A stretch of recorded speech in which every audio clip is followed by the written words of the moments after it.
اس وقت سب قسم کے جانور اس صلاح میں شریک ہیں، کسی کو کچھ عذر یا انکار نہیں ہے۔ اس صلاح میں سب شریک ہیں، اس صلاح میں شریک ہیں، کسی کو کچھ عذر یا انکار نہیں ہے۔ شاید دیر لگنے میں کسی کی رائے بدلے اور آپس میں پھوٹ پڑے، بہتر یہ ہے کہ جلد تشریف لے چلیے اور اپنی بادشاہی کا اشتہار دیجیے۔ ہاتھی کو دولت اور حکومت کی طمع نے ایسا لبھایا کہ فوراً گیدڑ کے ساتھ ہو لیا۔ ہاتھی کو دولت اور حکومت کی طمع نے ایسا لبھایا کہ فوراً گیدڑ کے ساتھ ہو لیا۔ چلتے چلتے ایک تنگ رستے سے گزرے جو ایک گہرے غار کے کنارے دور تک چلا گیا تھا۔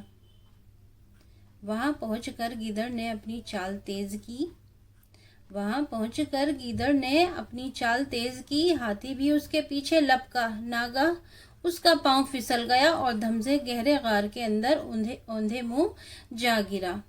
ہاتھی کو دولت اور حکومت کی طمع نے ایسا لبھایا کہ فوراً گیدڑ کے ساتھ ہو لیا۔ چلتے چلتے ایک تنگ رستے سے گزرے جو ایک گہرے غار کے کنارے دور تک چلا گیا تھا۔ وہاں پہنچ کر گیدڑ نے اپنی چال تیز کی، ہاتھی بھی اس کے پیچھے لپکا۔ ناگہاں اس کا پاؤں پھسل گیا اور دھم سے گہرے غار کے اندر اوندھے منہ جا گرا۔ جب یہ مصیبت پیش آئی تو بیچارہ ہاتھی چنگاڑا اور بہت عاجزی سے گیدڑ کو پکارا، اے پیارے رفیق، کوئی ایسی تدبیر کہ جو میری جان بچے۔ اب مکار گیدڑ مسکراتا ہوا لوٹا اور جواب دیا،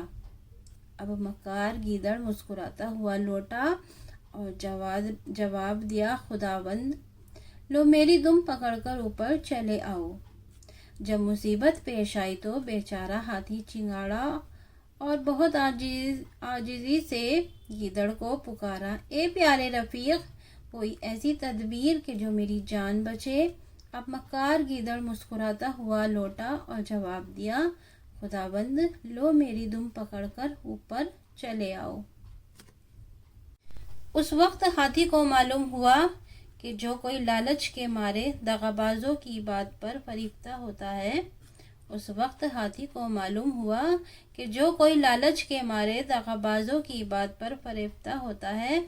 کا انجام تباہی اور بربادی کے سوا کچھ نہیں۔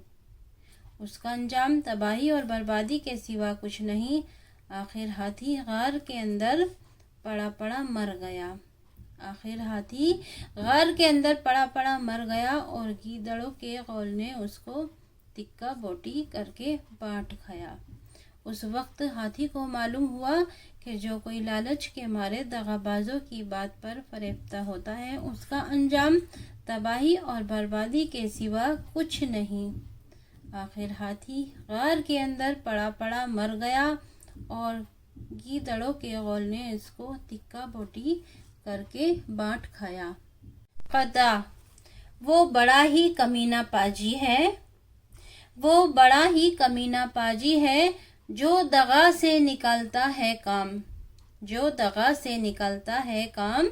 وہ بڑا ہی کمینہ پاجی ہے جو دغا سے نکالتا ہے کام۔ ہوشیار آدمی کو لازم ہے کام کا پہلے سوچ لے انجام۔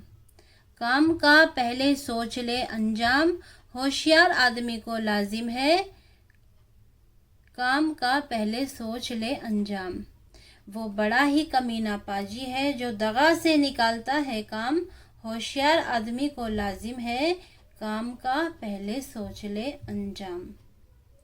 یاد کرو ہجے اور معنی۔